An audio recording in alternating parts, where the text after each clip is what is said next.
शांति 25 अक्टूबर 2023। बाबा के महावाक्य। मीठे बच्चे, तुम बेहद के बाप को याद करो। इसमें ही ज्ञान, भक्ति और वैराग्य तीनों समाया हुआ है। यह है नई पढ़ाई। प्रश्न: संगम पर ज्ञान और योग के साथ साथ भक्ति भी चलती है, कैसे? उत्तर: वास्तव में योग को भक्ति भी कह सकते हैं, क्योंकि तुम बच्चे अव्यभिचारी याद में रहते हो। तुम्हारी यह याद ज्ञान सहित है, इसीलिए इसे योग कहा गया है। द्वापर से सिर्फ भक्ति होती, ज्ञान नहीं होता, इसीलिए उस भक्ति को योग नहीं कहा जाता। उसमें कोई एम ऑब्जेक्ट नहीं है। अभी तुम्हें ज्ञान भी मिलता, योग भी करते, फिर तुम्हारा बेहद की सृष्टि से वैराग्य भी है।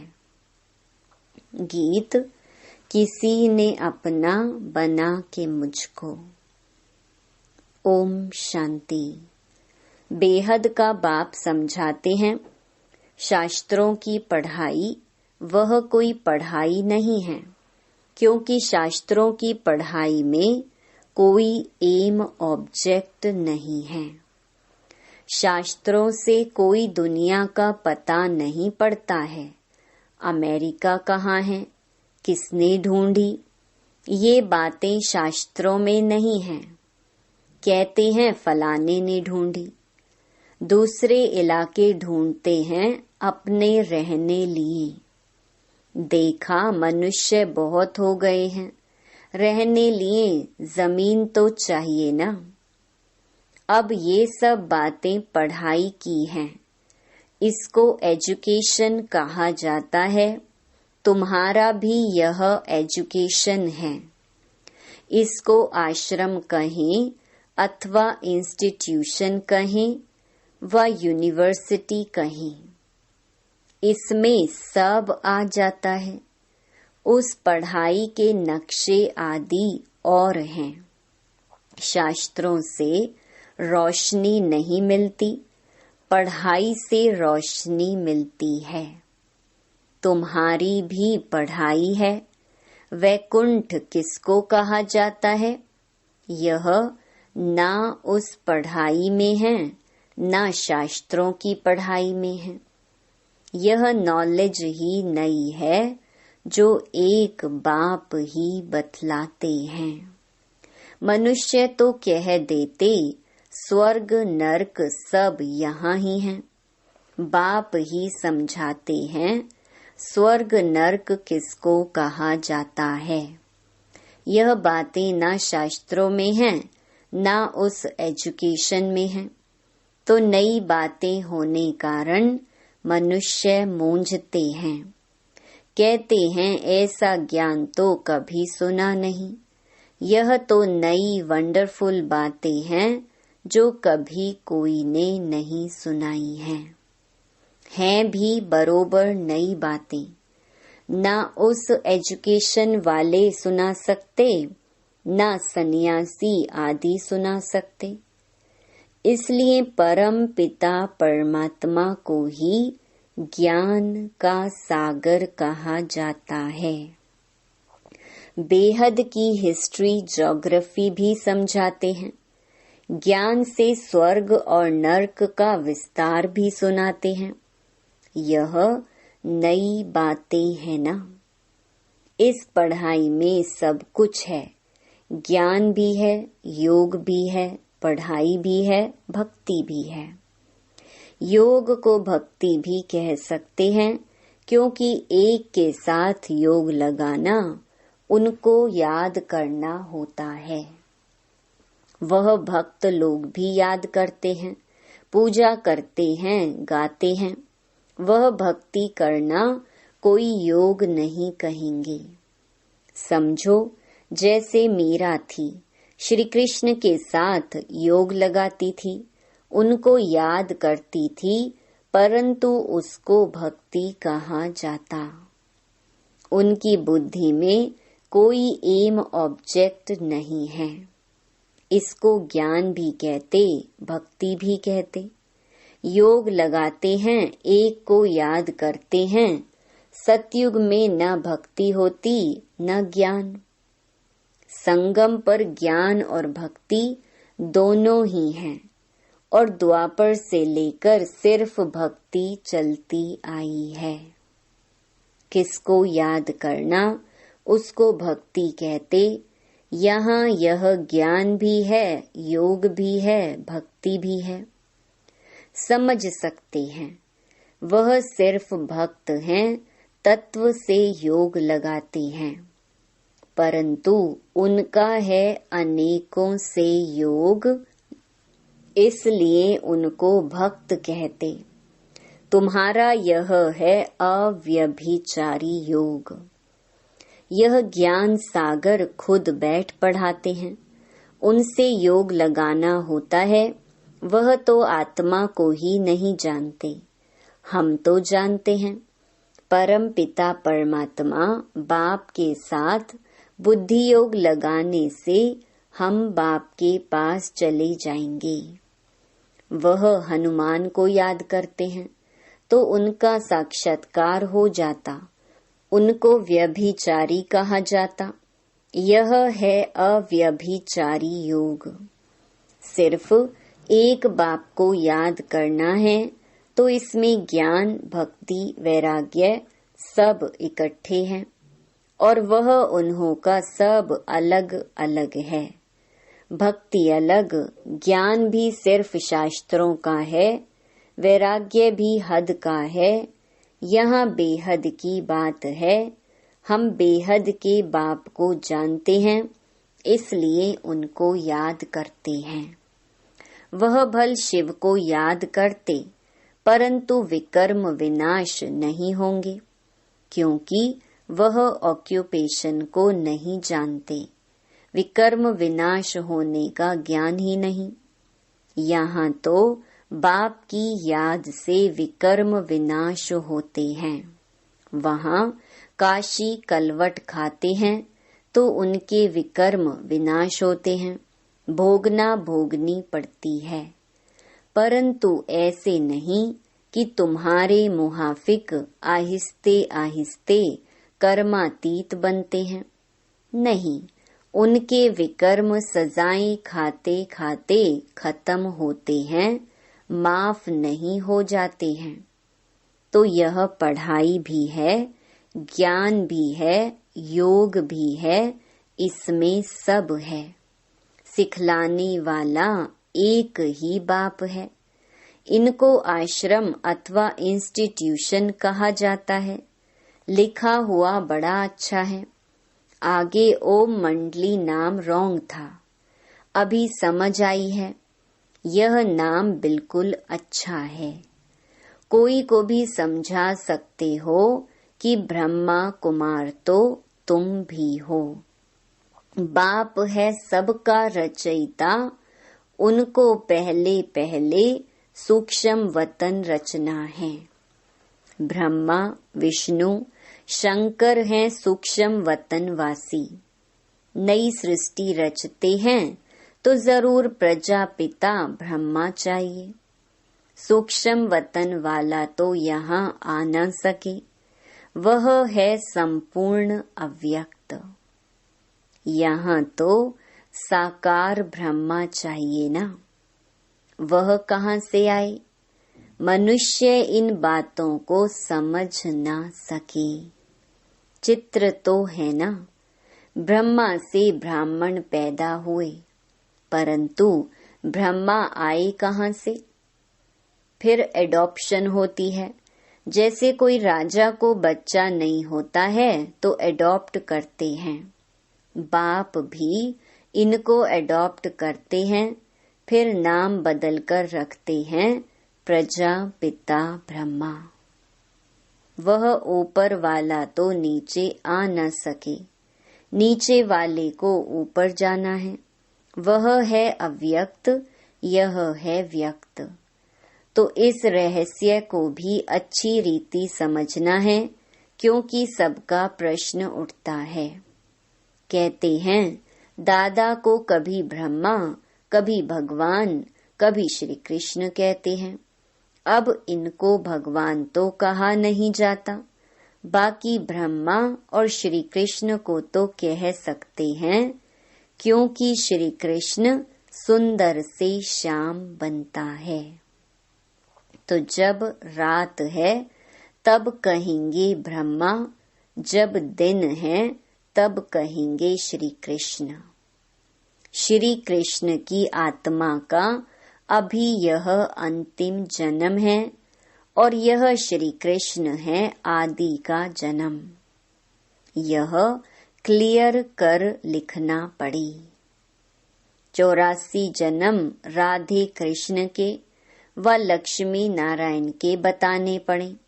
यहाँ फिर उनको एडॉप्ट करते हैं तो ब्रह्मा का दिन और ब्रह्मा की रात हो जाती, वही फिर लक्ष्मी नारायण का दिन और रात। उनकी वंशावली का भी ऐसे हुआ। तुम अब ब्राह्मण कुल के हो, फिर देवता कुल के बनेंगे, तो ब्रह्मा कुमार कुमारियों का भी दिन और रात हुआ ना। यह बड़ी समझने की बातें हैं। चित्रों में भी क्लियर है, नीचे तपस्या कर रहे हैं, अंतिम जन्म है। ब्रह्मा आए कहाँ से, किससे पैदा हो, तो ब्रह्मा को एडॉप्ट करते हैं, जैसे राजा एडॉप्ट करते हैं, फिर उनको राजकुमार कहते हैं, ट्रांसफर कर देते हैं, प्रिंस ऑफ फलाना। पहले तो प्रिंस नहीं था, राजा ने एडॉप्ट किया तो नाम डाला प्रिंस। यह रस्म रिवाज चलती आई है। बच्चों को यह बुद्धि में आना चाहिए, दुनिया नहीं जानती कि बाप कैसे पुरानी दुनिया का विनाश और नई दुनिया की स्थापना करते हैं। यह रोशनी तुम बच्चों को है, तुम्हारे में भी नंबरवार है। आगे चलकर छोटी छोटी बच्चियां भी बहुत तीखी होती जाएंगी, क्योंकि कुमारियां हैं। लिखा हुआ भी है कि कुमारियों द्वारा बाण मरवाए। कुमारियों का चमत्कार नंबर 1 में गया है। मम्मा भी कुमारी है, सबसे तीखी गई है। कहा जाता है डॉटर शोज मदर। मदर तो नहीं बैठ कोई से बात करेगी, यह माँ तो हो गई गुप्त, वह मम्मा है प्रत्यक्ष। तो तुम शक्तियों अथवा बच्चों का काम है माँ का शो करना। बहुत अच्छी अच्छी बच्चियां भी हैं जिनका पुरुषार्थ अच्छा चलता है। कौरव संप्रदाय में भी किन्हों के मुख्य नाम है ना, जो महारथी हैं, यहाँ भी महारथियों के नाम हैं। सबसे बड़ा है शिव बाबा, ऊंच ते ऊंच भगवान। उनका ऊंचा ठाव है, वास्तव में ठाव रहने का स्थान तो हम आत्माओं का भी ऊंच है। मनुष्य तो सिर्फ महिमा करते रहते, जानते कुछ भी नहीं। हम आत्माएं भी वहाँ की रहने वाली हैं, परंतु हमको जन्म मरण में आकर पार्ट बजाना है। वह जन्म मरण में नहीं आते, पार्ट उनका भी है, परंतु कैसे है यह भी तुम जानते हो। अभी तुम बच्चे समझते हो यह शिव बाबा का रथ है। अश्व अथवा घोड़ा भी है, बाकी वह घोड़ा गाड़ी नहीं है। यह भी जो भूले हुए हैं, यह ड्रामा में नूंद है। आधा कल्प हम भी भूल में भटकते भटकते एकदम भटक जाते हैं। अभी रोशनी मिली है तो बहुत खबरदार हो पड़ी हैं। जानते हैं यह पुरानी दुनिया खत्म होनी है, हमको नष्टो मोहा बनना है। कमल फूल समान गृहस्थ व्यवहार में रहते नष्टो मोहा बनने का पुरुषार्थ करना है। तोड़ तो सबसे निभाना है, साथ भी रहना है। यह भट्ठी भी बननी थी जैसे कल्प पहले बनी थी। अभी तो कहते हैं गृहस्थ व्यवहार में रह मेहनत करनी है। यहाँ घर बार छोड़ने की बात ही नहीं। हम तो घर में बैठे हैं ना, कितने बच्चे हैं, लौकिक भी थे ना, छोड़ा कुछ भी नहीं है। सन्यासी तो जंगल में चले जाते हैं, हम तो शहर में बैठे हैं, तो उनसे तोड़ निभाना है।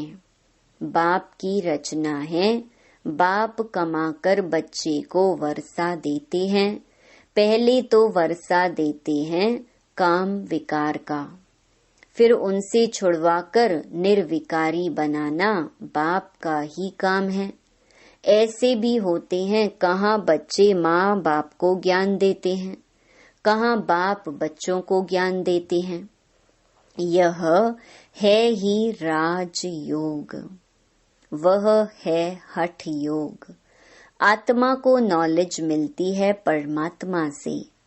मैं ब्रह्मा राजाओं का राजा था, अब रंक बना हूँ। रंक से राव गाया हुआ है। बच्चे जानते हैं हम जो सूर्य वंशी थे अभी शूद्र वंशी बने हैं। यह भी समझाना पड़ता है, नरक और स्वर्ग अलग हैं। मनुष्य यह नहीं जानते। तुम्हारे में भी कितने बच्चे कुछ नहीं जानते, क्योंकि तकदीर में नहीं है तो पुरुषार्थ क्या करेंगे। किनकी तकदीर में कुछ नहीं है, किनकी तकदीर में सब कुछ है। तकदीर पुरुषार्थ कराती है, तकदीर नहीं है तो पुरुषार्थ क्या करेंगे। एक ही स्कूल है, चलता रहता है। कोई बच्चे आधा में गिर पड़ते हैं, कोई चलते चलते मर पड़ते। जन्म लेना और मरना बहुत होता है। यह नॉलेज कितनी वंडरफुल है। नॉलेज तो बहुत सहज है, बाकी कर्मातीत अवस्था को पाना, इसमें ही सारी मेहनत है। जब विकर्म विनाश हो तब तो उड़ सके। ध्यान से ज्ञान श्रेष्ठ है। ध्यान में माया के विघ्न बहुत पड़ते हैं, इसलिए ध्यान से ज्ञान अच्छा है। ऐसे नहीं कि योग से ज्ञान अच्छा। ध्यान के लिए कहा जाता है, ध्यान में जाने वाले आज हैं नहीं। योग में तो कमाई होती है, विकर्म विनाश होते हैं। ध्यान में कोई कमाई नहीं है, योग और ज्ञान में कमाई है। ज्ञान और योग बिगर हेल्दी वेल्दी बन नहीं सकते। फिर यह घूमने फिरने की एक आदत पड़ जाती है, यह भी ठीक नहीं। ध्यान नुकसान बहुत करता है। ज्ञान भी है सेकंड का, योग कोई सेकंड का नहीं है। जहाँ जीना है वहाँ योग लगाते रहना है। ज्ञान तो सहज है, बाकी एवर हेल्दी निरोगी बनना, इसमें मेहनत है। सवेरे उठकर याद में बैठने में भी विघ्न बहुत पड़ते हैं। पॉइंट्स निकालते हैं तो भी बुद्धि कहाँ की कहाँ चली जाती है।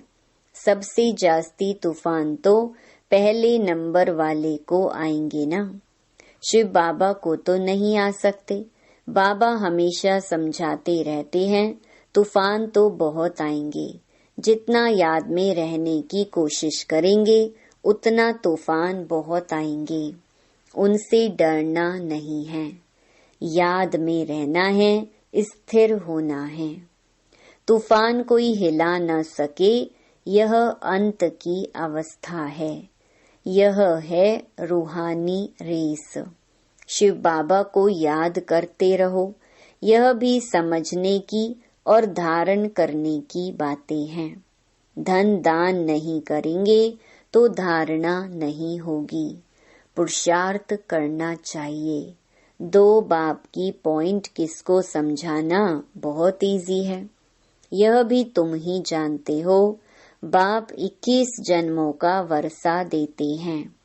तुम कहेंगे इन लक्ष्मी नारायण को बाप से 21 जन्मों का वर्षा मिला है। बाप ने उनको राजयोग सिखलाया और कोई मुख से कह ना सके कि उन्हें भगवान ने यह वर्षा दिया है। दुनिया में कोई किस बात में खुश रहते। तुम जिस बात में खुश हो उसको कोई नहीं जानते। मनुष्य तो अल्पकाल क्षण भंगुर के लिए खुशी मनाते हैं। तुम हो सच्चे ब्राह्मण कुलभूषण, जो योगी और ज्ञानी हो। तुम्हारे इस अतीन्द्रिय सुख की खुशी को और कोई जान नहीं सकते। वह तो क्या क्या माथा मारते रहते हैं, मून पर जाने का पुरुषार्थ करते हैं, बहुत डिफिकल्ट मेहनत करते हैं। उन सब की मेहनत बर्बाद हो जानी है। तुम बिना कोई तकलीफ के ऐसी जगह जाने का पुरुषार्थ करते हो जहाँ और कोई जा न सके। एकदम ऊंच ते ऊंच परम धाम में जाते हो। अच्छा, मीठे मीठे सिकिलधे बच्चों प्रति माता पिता बाप दादा का याद प्यार और गुड मॉर्निंग। रूहानी बाप की रूहानी बच्चों को नमस्ते। धारणा के लिए मुख्य सार। पहला, गृहस्थ व्यवहार में रहते नष्टो मोहा भी बनना है, साथ साथ सबसे तोड़ निभाते कमल फूल समान रहना है। दूसरा, धारणा करने के लिए ज्ञान धन का दान जरूर करना है। ज्ञान और योग से अपनी कमाई जमा करनी है, बाकी ध्यान दीदार की आश नहीं रखनी है। वरदान, संतुष्टता के सर्टिफिकेट द्वारा भविष्य राज्य भाग्य का तख्त प्राप्त करने वाले संतुष्ट मूर्ति भवा। संतुष्ट रहना है और सर्व को संतुष्ट करना है। यह स्लोगन सदा आपके मस्तक रूपी बोर्ड पर लिखा हुआ हो, क्योंकि इसी सर्टिफिकेट वाले भविष्य में राज्य भाग्य का सर्टिफिकेट लेंगे। तो रोज अमृत वेले इस स्लोगन को स्मृति में लाओ। जैसे बोर्ड पर स्लोगन लिखते हो, ऐसे सदा अपने मस्तक के बोर्ड पर यह स्लोगन दौड़ाओ तो सभी संतुष्ट मूर्तियां हो जाएंगे। जो संतुष्ट हैं वह सदा प्रसन्न है। स्लोगन, आपस में स्नेह और संतुष्टता संपन्न व्यवहार करने वाले ही सफलता मूर्त बनते हैं। ओम शांति।